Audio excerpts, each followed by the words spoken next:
You're listening to the field report for this February 5th, 2017. I was just kind of watching a post regarding Stranger in Fiction and News, and I really like how it kind of spells out a lot of the obvious. And, somebody was commenting, well, why are you into these 9/11 conspiracies? I want to be honest with you.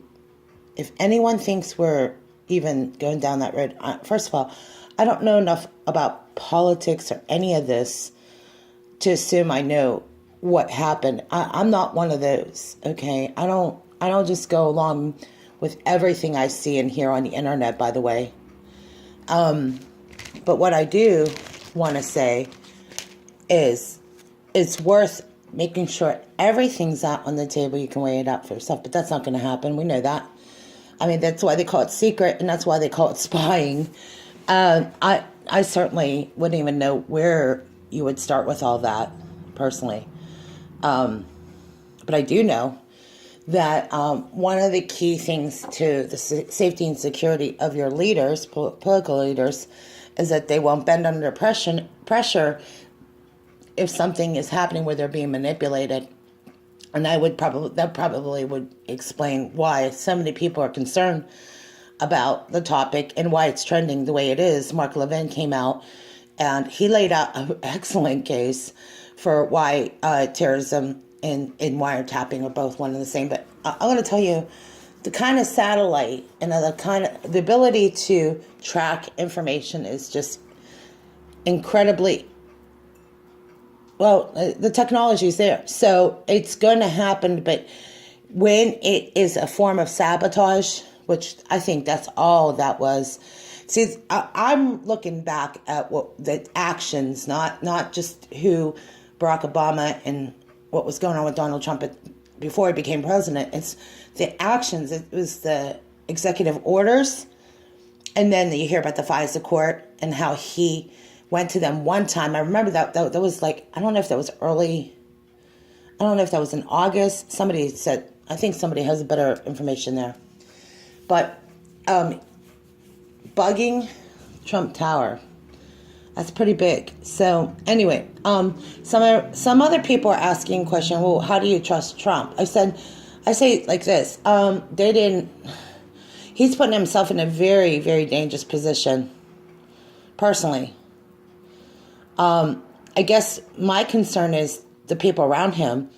If they collapse around him, then Donald Trump needs the people, or he's in danger. So do I trust President Trump? Hey, he's putting his life in a lot of risky places. I think that it's a fair argument that if you're going to put yourself in that kind of danger, I think that's the most you can prove to people other than dying itself. And I don't want to see anyone have to prove a point that way. That's not the point, okay? You have plenty of terrorists, and it's obvious that I've studied and watched this topic over and over about soft targets and insider stuff that like I said, is this really new to a lot of us? We're getting better informed, though. I'm not going to claim I know everything, but I have to tell you, to the degree that it involves leadership, I'm not surprised. Okay, that's normal. This is what I expect, but it's obvious that it's ramped up. Okay, and I'm just taking a bunch of articles and I'm trying to make the best assessment of all of it, and it's really hard to do that because you do have people who have always wanted to bring down America, because if you bring down America, you can bring down most of the small countries. We're like the big fish. If you can, your adversary's looking at it. He goes, if we can bring down the big fish, everything else collapse underneath it. And that's who America is. America represents a lot of things. And to some people, it represents this rise of the old Roman Empire. There's possibility there too. Like I said, some people say it's about conspiracy. I just think there's a lot of possibilities there. What I do like, okay, I love when I hear about people who have had prophetic dreams that actually have come to true. And when you hear that, then you know God's hand's in the picture of this, okay, which he already is, but you start to see something's being revealed. And there was a lot of prophecies about Donald Trump by Kim Clement, John Paul Jackson, and now Mark Taylor. And I just find both of these very important at a time where most people are looking for bigger answers. Like there's some serious soul searching going on. When you look at the story about Pedogate, I am I'm more convinced that the collapse of the old system and this new order is one thing, but God has a plan, a bigger plan, and it's not just leaving it up to chance. Okay, if we were just going to fall right into the traps without there being an answer where some of us can dig a little deeper, this is where it gets murky, this is where it gets tricky. Some people say, well, what about the rapture? What about that? I'm just looking at all the possibilities. I'm not looking at all this, and I'm not giving you an answer. I think that there's a lot to weigh out there. But what I can say is there are prophecies, there are scriptures that have been fulfilled, and these are God ordained. So you can confirm it how you decide to. If you open up the Bible, I bet you'll be able to find the answers that you need. That's how I seek it. I have a biblical worldview, so I'm looking at it from a biblical worldview. I'm trying to better understand it, and the more I try to understand it, I turn right to the Bible. That's how I get it, because I can't make sense of it. And I will end it here, okay? Because I think the Bible is the resource. And there are Islamic prophecies. There's other things going on here they're factoring. They're trying to move it forward, okay? It's just as important for the Islamic prophecy to fulfill itself. That's why this war, this holy war has been waged, because there's two things that work there, okay? I'm not going to go on and on about that because I'm going to run out of tape here. I want to finish it with this, though, because I want to touch on the Mark Taylor prophecy. A lot of people will not like what you hear out there. You're not going to like the people. But hopefully what carries you through is going to be this unity.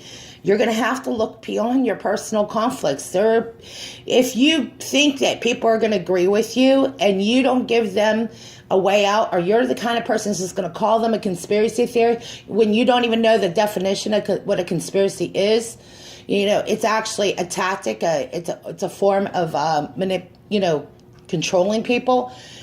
I'm sorry that these people are not going to make it in a world where you have to be open-minded to whatever possibilities. I mean, I think I'm going to borrow this statement where I started it with a Stranger in Fiction News. There has been every act of evil that has been committed, and it hasn't really started. I mean, we are seeing what has been going on in the background, and it's starting to be revealed, and it's ugly. When I realized how ugly this whole story about Pedogate, and then it takes you down this road. I want to tell you where it took me. You study more about the old Canaanites, the Jebusites. I don't know a lot about it, okay? But the modern day Canaanites, they were the ones that ate babies, okay? And when you're looking at stories, I just really kind of ran right into it. I did a Google search, and I saw this lady was having sex with an animal. It was right there on a Google. I couldn't believe it. This is the world we live in. So that's where things are headed. If you can conceptualize that this is out there, anything, okay, sounds believable, but it's hard to ignore the facts, okay? Which leads us to believe that this is just like in the days of Lot. They talked about the days of Lot, days of Noah. I do believe we are right there. It hasn't gone full blown. And the warning that people are not getting, is about the giants. Now, when they came out with the movie, the Disney movie about the giants, I knew they were rolling it out. They call predictive programming MK Ultra. There's a lot more to that, and I'm not sure I know everything about that either. But the predictive programming, here's the thing.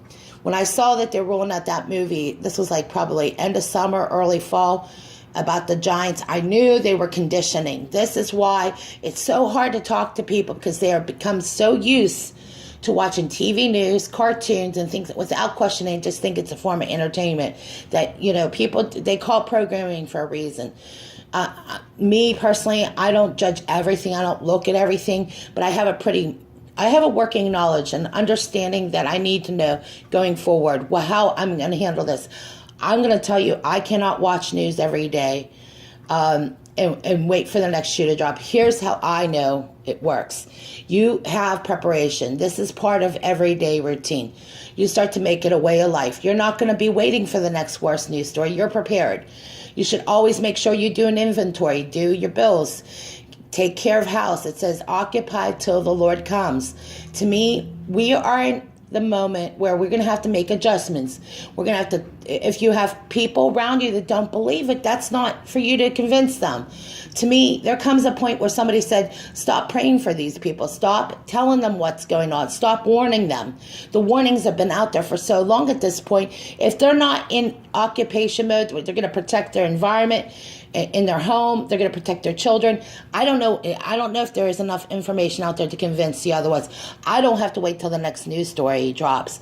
My prayer is my concern is for our president and for America and for those innocent lives out there.